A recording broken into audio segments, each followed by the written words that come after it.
I've been investing part of my paychecks every single month since 2014, and in August of this year, for the first time in 11 years, I broke my streak and I decided to pause investing. After I knew my portfolio would reach $500,000 this year, I decided to intentionally inflate my lifestyle by moving from my apartment to a rented single-family home in my dream town. And in this video, I'd like to share a tour of my new home with you. I first want to recognize that this decision might feel unorthodox to anybody following the FIRE journey or anyone who just doesn't like renting. But for me, it was the perfect decision that made sense not only mathematically, but emotionally as well. If you're new here, it might make sense to understand that I've been investing my money in the stock market since I was 18 back in 2009, but the 11-year streak didn't start until 2014 when I was studying computer science as an undergraduate student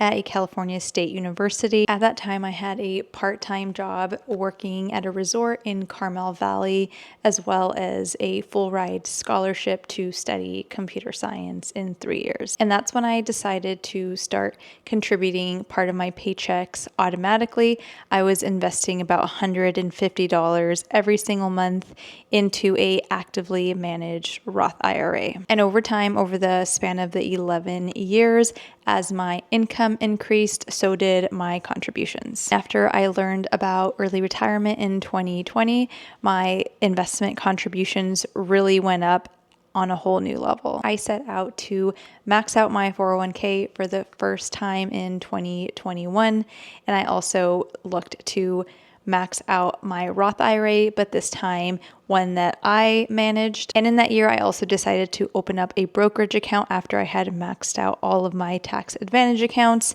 And I did this because I, for the first time, invested my down payment savings that I had. Because I made early retirement my priority, my investment accounts have really grown in a way that I really didn't anticipate. As of the time of this recording in November 2025, I have about $265,000 in my 401k, $60,500 in my Roth IRA, $180,000 in my brokerage accounts, and about $15,600 in my SEP IRA. And despite never having a six-figure salary, I've been able to put about $300,000 into the stock market since 2014, but most of those contributions actually came from the past 4 years. And I think my secret weapon to accomplishing that has been two things. One of it is investing 100% of my side hustle income into my early retirement goal. And then the other equally important one has been lowering my top expenses. For the past several years, I've been paying around $1,300 every month for a pretty spacious 2-bedroom apartment in California. I've always split that between a roommate, and at one point I had 2 roommates. So this really allowed me to shovel my money into the stock market. But recently I decided to pause my investments so I could intentionally inflate my lifestyle. I moved to a single family home in my dream town. My husband and I would like to own in this neighborhood one day, so we thought it would make sense to kind of trial run it. This did put me in a situation, at least temporarily, to have to choose rent over investing. So that's what I did. I've been making space on my budget for my increased rent, as well as other expenses like gas. We are kind of far away from things, so we do have to drive a bit more, which does cost a little bit more on gas on a monthly basis. And I'm also making room in my budget for furnishing and styling my new place. Thankfully, I didn't have to budget for a couch because Finn and Form decided to send me the one that I'm sitting on right now. Ultimately, their gift to me is a business transaction. They send me a couch and I share about my experience with it on social media. And for me, it was a little bit more than just a business transaction. It really felt like a perfect timing kind of thing. Ever since we got a Dachshund in 2023, we realized that we needed a leather couch because if you know Dachshunds, you know that despite all the effort you can put into potty training them, they will inevitably pee where they want to, including a couch.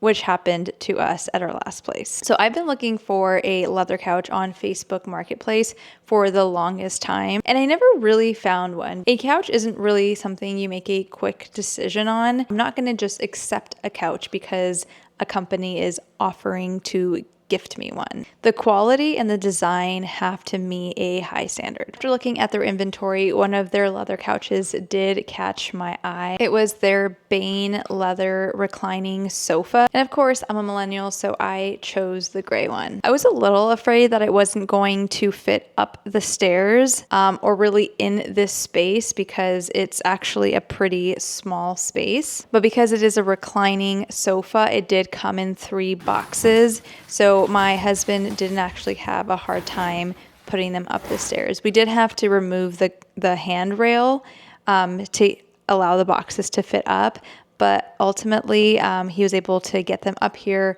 pretty easily. And because they are modular, I could take the middle section out and just make it a 2-seater, but we actually want the extra seat, and I think it actually looks pretty good in our space. And overall, my husband and I really love them, and all of our guests do too. So if you've also been looking for timelessly designed luxury couches but don't quite want to pay the luxury price, Fin and Form has a really good inventory, so definitely check them out, and you can use my link in the description. But anyway, back to what I was saying. I decided to pause investing so that I could put more money towards this home that I'm sitting in right now, and I would love to give you a tour. This home has some pretty interesting history. The current owners bought it back in '89, and the home that I live in now used to be a horse barn that was converted into a home. And the owners lived in the home for about 25 years before they ended up building their own home, which is right next door. And since then, they've put this unit on the market for renters to enjoy. So the floor plan is a little unorthodox. So the entrance is actually sort of this like side gate that goes into the yard. So this yard here is our front/side/backyard. And it's really perfect for the pets. It's like 10 times bigger than our old place. So it's pretty perfect for a border collie and a dachshund who gets the zoomies at least once a day. What I love about this area is that it is super quiet. We are on about 9 acres, like a little shy of 9 acres, and it's just us and the property owners, as well as their horses and their donkey, which we hear about twice a day, which we absolutely adore. Something else that I really love about this backyard are the trees that we have. We have 2 oak trees, and they are just stunning. Other amazing thing is we do have this spa. So at night, my husband and I will sometimes come hang out in the spa, and because we're kind of out here in the middle of nowhere, we can see the stars at night. So it's like such a honestly pinch me moment to be able to live here, especially when you get access to quiet, peaceful moments like that. Let's go take a look inside now. So as soon as you walk into the home, you are in the mud room. So in the mud room, there is a sink here, as well as the washer and dryer. So I mostly use these cabinets for all of my cleaning stuff, and I've even put up a curtain so you can't really see the washer and dryer. This is a flipped house, so upstairs is where the living space and the kitchen and the primary bedroom are, and then downstairs is where you have most of what my husband occupies, which I'll show you now. So through this hall here is where you'll see a Harry Potter closet, like right under the stairs. And downstairs, there's also a guest bathroom, which is actually the bigger bathroom of the 2.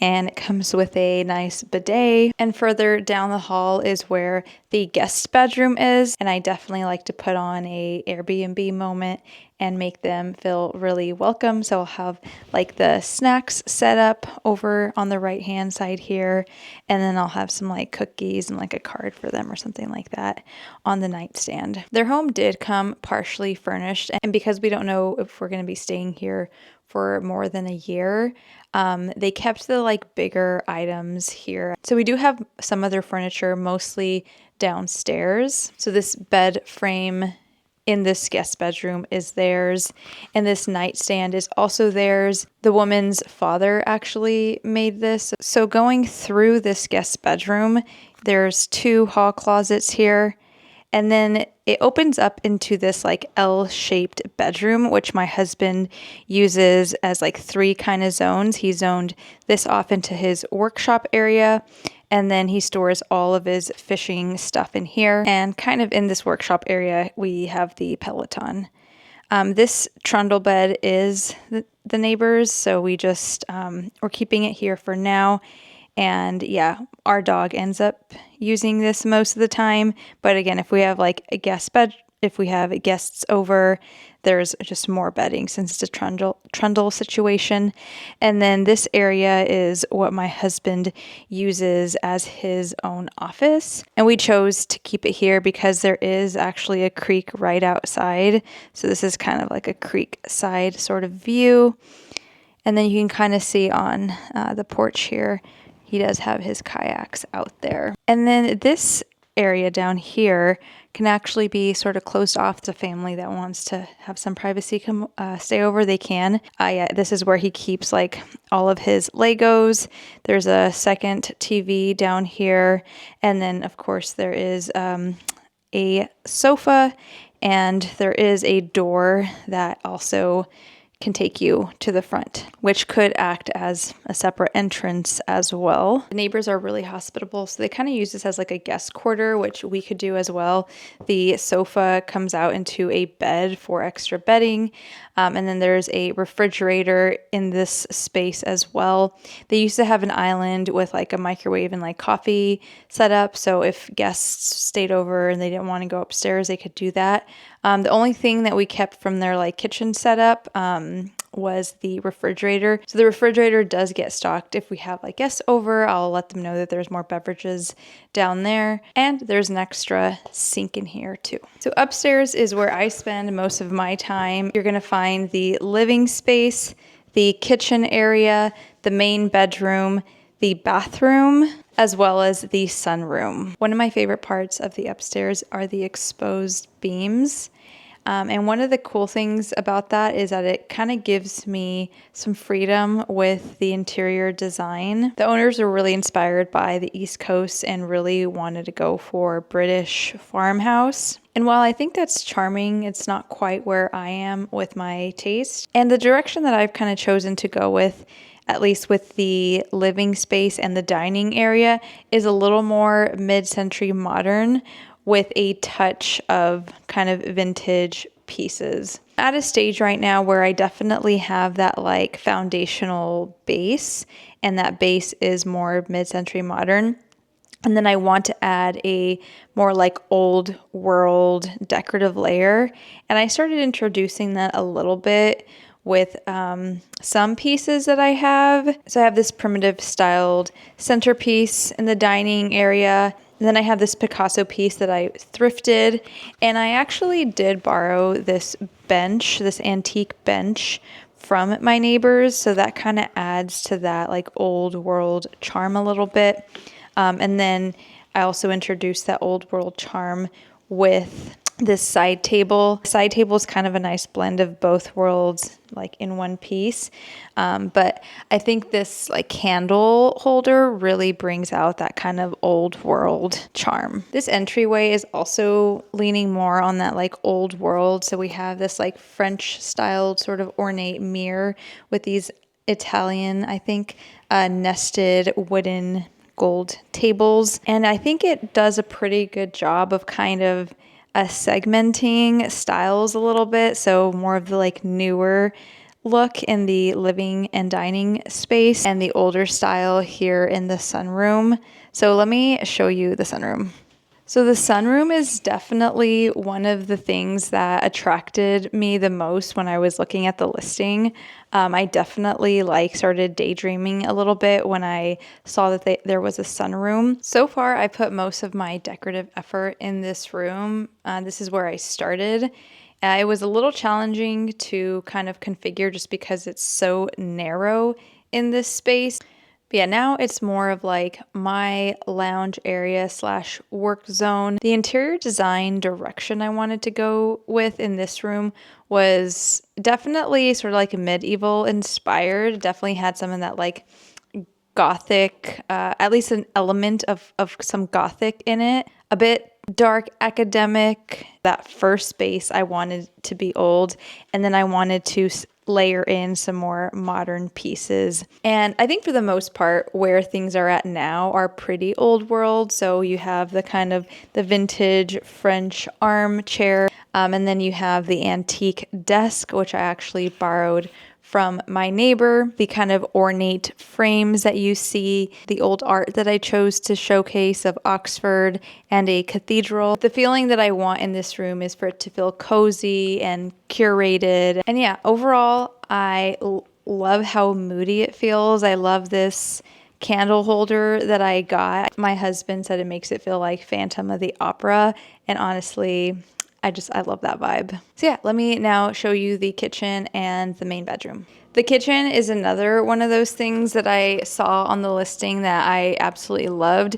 In particular, I was obsessed with the view that you get outside of this kitchen. I told you our neighbors have horses, so one of the really cool things is you can actually see them. But yeah, overall, this is a really suitable kitchen for us. We have more space than we did at our last place. And the last room I want to show you is the main bedroom. I am very much still in the middle of redecorating it and refurnishing it. So what you see is not what ultimately it's gonna end up as, but it's definitely close. Something that I really love about the bedroom is the closet. So there's two sides of the closet. So there's a him and hers. So Mark keeps all his clothes and shares a little bit of his side with me.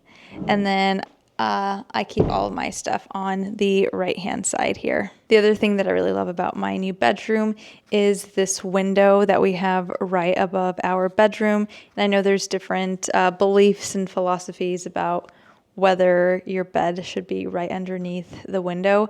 It works for us. We do have a cover that we bring down at night. But sometimes if it's warm enough, we'll open up the window and we'll fall asleep to the crickets because there's really very little noise pollution and light pollution. So we can actually see the stars at night from our bedroom as well. And then we have our bathroom, which is really small, but it works perfect for us. And then this window actually leads to the sunroom. Because my portfolio has grown so much, and honestly, because it felt like the right thing to do next. Like I could feel it in my bones that it was the right decision. I ultimately decided to inflate my lifestyle, and I could confidently say that it's the best decision that me and my husband made. If you'd like me to make a video on the process that I took to make that decision, let me know and I can definitely put that up. But in the meantime, I would love to hear from you. Is there an expense that you intentionally inflated recently? And what is the process that you went through to arrive at that decision? And do you feel good about it? I'm on a mission to help 1 million women reach their next financial independence milestone goal without sacrificing a happy life.